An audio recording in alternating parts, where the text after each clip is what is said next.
D'abord, le premier problème, c'est qu'avec la crise qui s'est développée aux États-Unis, qui s'est initiée aux États-Unis, les économies latino-américaines, loin de se découpler comme certains le pensaient, subissent de plein fouet la contagion de la crise dans tous les pays du monde aujourd'hui, quasiment. Et je crois que dans une certaine mesure, ce que l'on peut dire, c'est que d'un côté, les économies latino-américaines étaient mieux préparées à la crise, leur situation était bien meilleure qu'il y a une dizaine d'années, par exemple, mais d'un autre côté, les indicateurs dont nous disposions n'étaient pas suffisants et notamment ne montraient pas les fragilités encore très très importantes que connaissaient les économies latino-américaines à la veille de la crise et qui explique aujourd'hui le fait que la plupart des économies latino-américaines connaissent dès à présent une crise relativement profonde. J'avais écrit un papier il y a à peine 3 mois où je pensais que le Brésil connaîtrait un taux de croissance de 2%. On m'avait considéré comme très pessimiste il y a à peine 3 mois. Le gouvernement, lui, pensait encore 4%, 4,5%. Et aujourd'hui, les dernières prévisions sont en deçà de 0%. Donc c'est dire qu'il y a toute une série de facteurs qui avaient été sous-estimés. J'ai essayé moi-même d'en montrer quelques-uns. L'essentiel, pourrait-on dire, c'est que dans la continuité du Washington Consensus, la plupart, pas toutes, mais la plupart des économies latino-américaines avaient opté pour une appréciation de leur taux de change, ce qui avait fragilisé énormément leur tissu industriel. D'un autre côté, n'avait pas véritablement diminué les inégalités, légèrement, à la marge, mais elles sont tellement élevées, si bien qu'une fois leur capacité d'exportation affectée soit par la chute du prix des matières premières, soit par la récession dans les pays occidentaux, elles n'ont pas beaucoup de possibilités ou peu de possibilités de réorienter leur activité sur le marché intérieur parce qu'il est marqué profondément par des inégalités qui sont, je crois encore, le pire fléau que connaissent les économies latino-américaines. Voici ce que l'on peut dire très rapidement. Alors, le principal risque, c'est pas pour le pays, c'est les pauvres. Les pauvres sont déjà à un niveau très élevé et ce sont les plus vulnérables aux crises. Et je crois que ce à quoi on peut s'attendre aujourd'hui, c'est que la pauvreté augmente et que les difficultés économiques, à des degrés divers selon les pays évidemment, augmentent pour cette catégorie de personnes.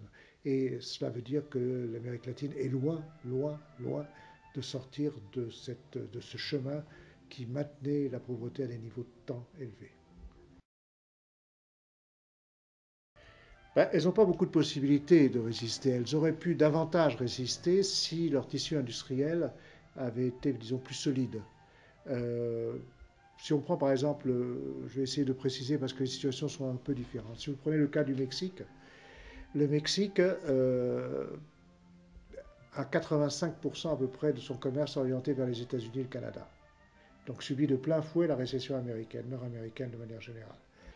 Si vous prenez le cas de l'Argentine, l'Argentine, elle, avait pratiqué une politique qui était en rupture par rapport au Conseil du Fonds monétaire international. Cela est très bien. Elle avait connu des taux de croissance les plus élevés. C'est très bien. Elle avait maintenu son taux de change à un niveau relativement déprécié. C'est très bien.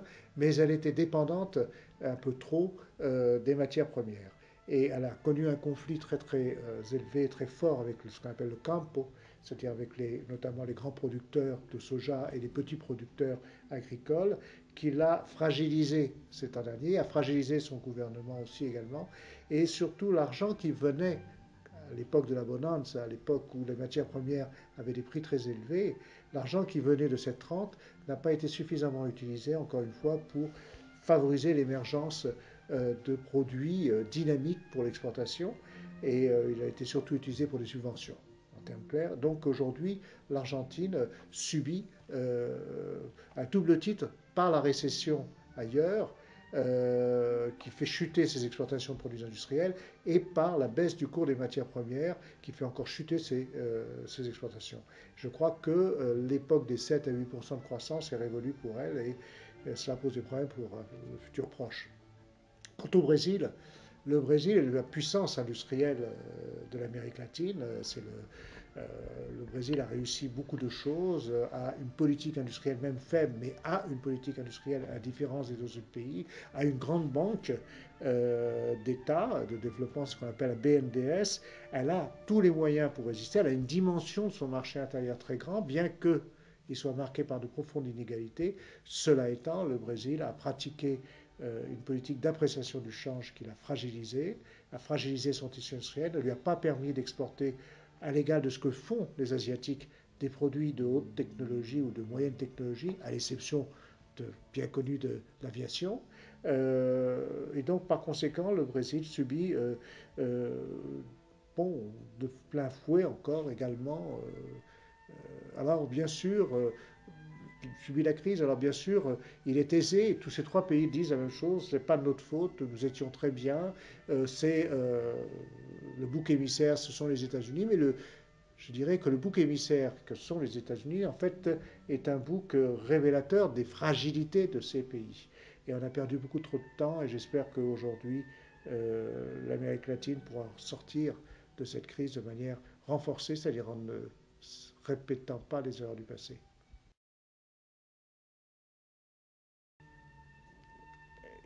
Immédiatement après la crise, alors, le visage sera triste.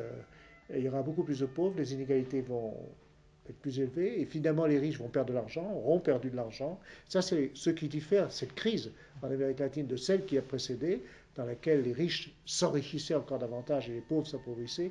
Ici, tout le monde perd de l'argent, mais perdre de l'argent pour un pauvre, ça a beaucoup plus d'implications en termes de souffrance que pour un riche.